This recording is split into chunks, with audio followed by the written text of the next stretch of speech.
Hi, I'm Randy Hollenbeck, and this is the Music Roundtable.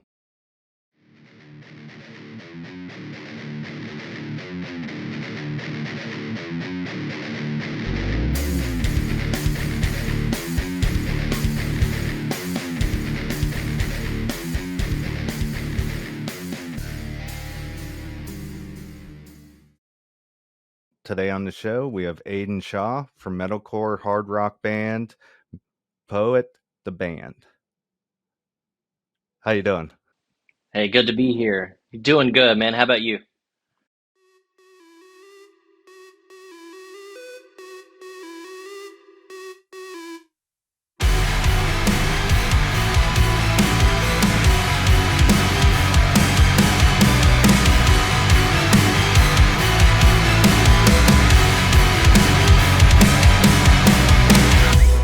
Tear me down, drag me out.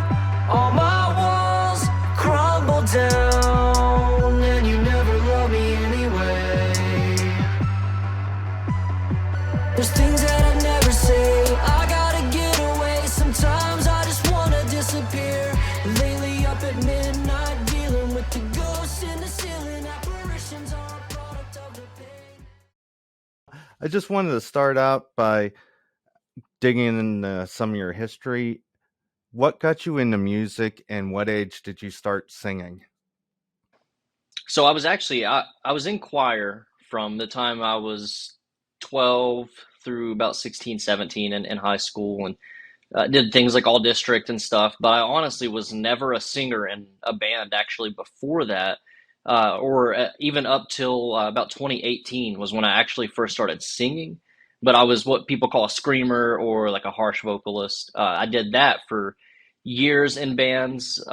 Since probably 2009, I'd been playing in different bands, being like death metal bands and metalcore, different types of metal, basically, that would allow me to really use my screaming voice.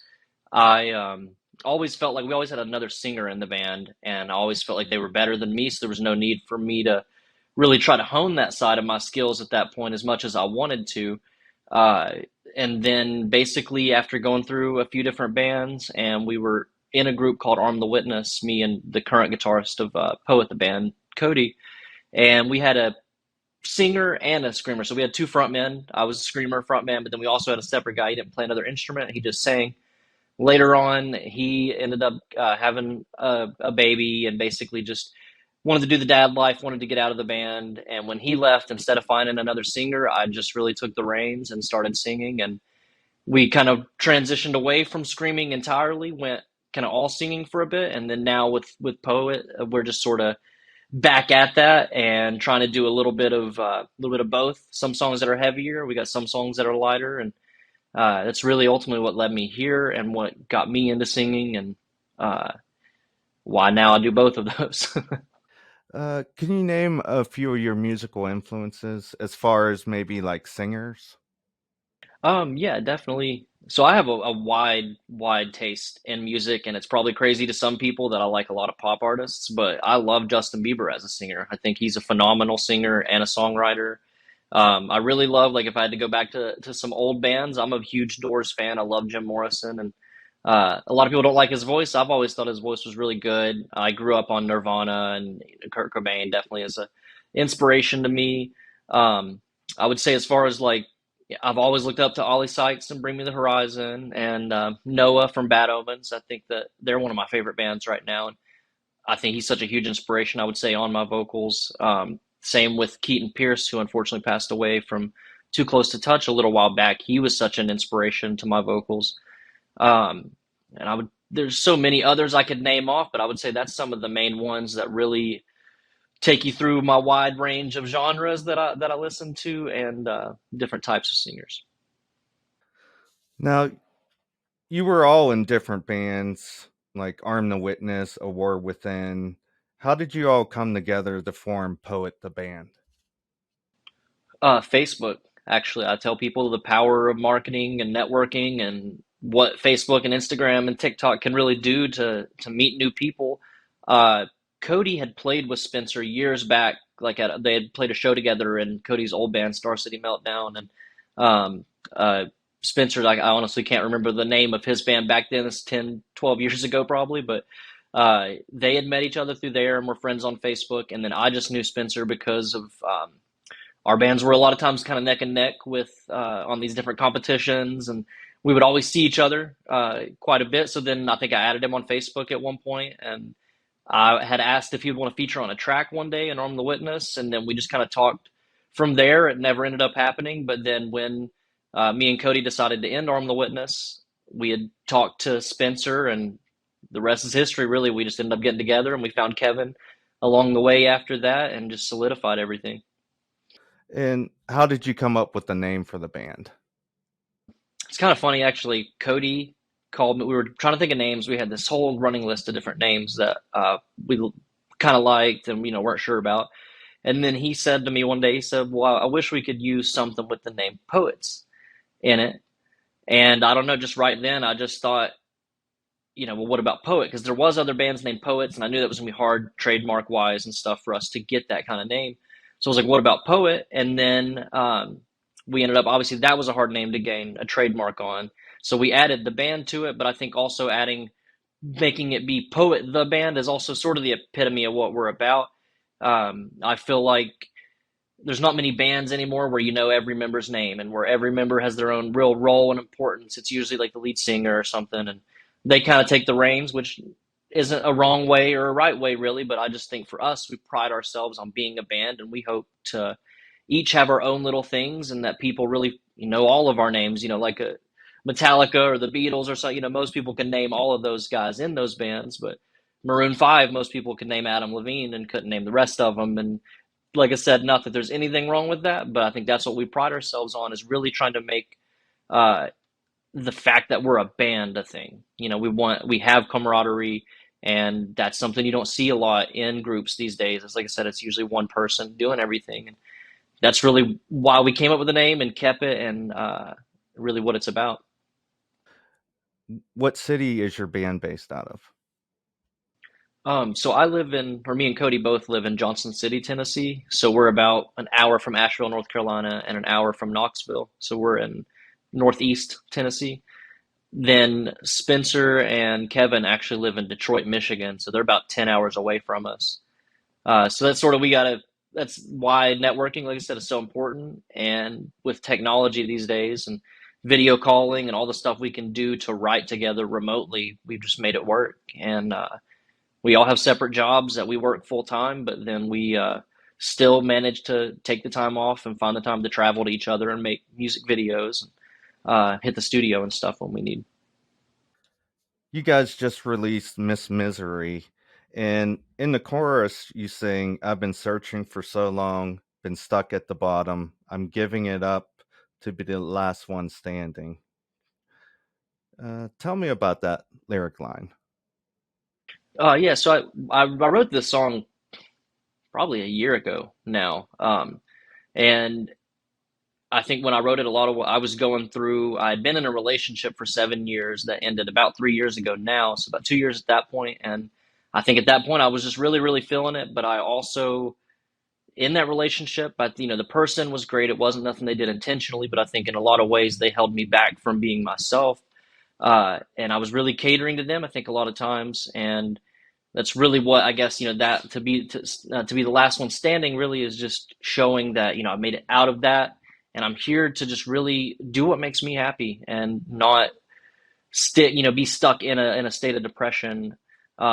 In a way, I write a lot of times. I almost feel like it's subconsciously. I write what I feel at that moment, and sometimes words just come out that I'm really happy with, that I didn't put an insane amount of thought into, and I think that leaves it up to interpretation for other people a lot, because that's what music does to me. I can relate to something that maybe they thought an entirely different thing about when they wrote it, but the lyrics mean something to me, and I think it leans itself to that when I do that.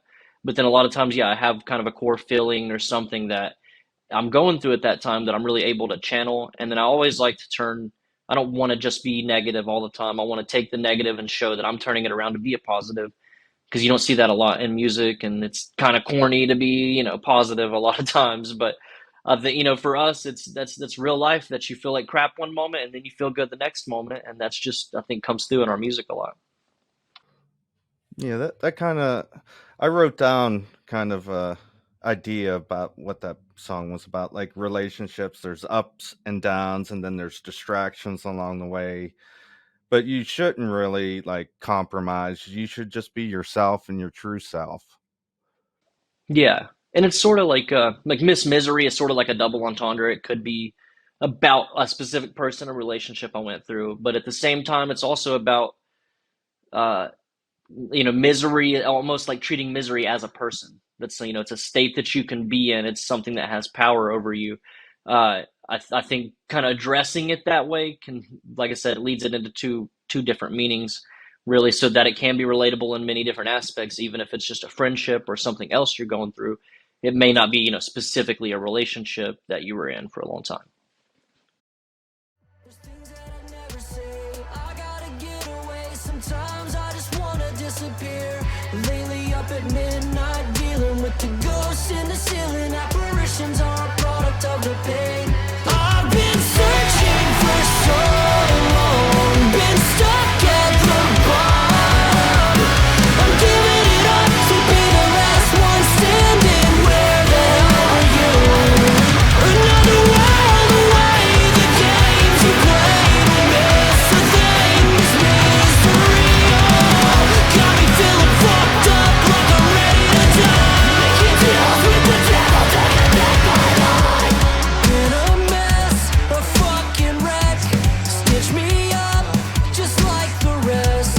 You burn it down to keep me here and waste my time again with the fall. And you don't even care it. All these demons gonna drag you down.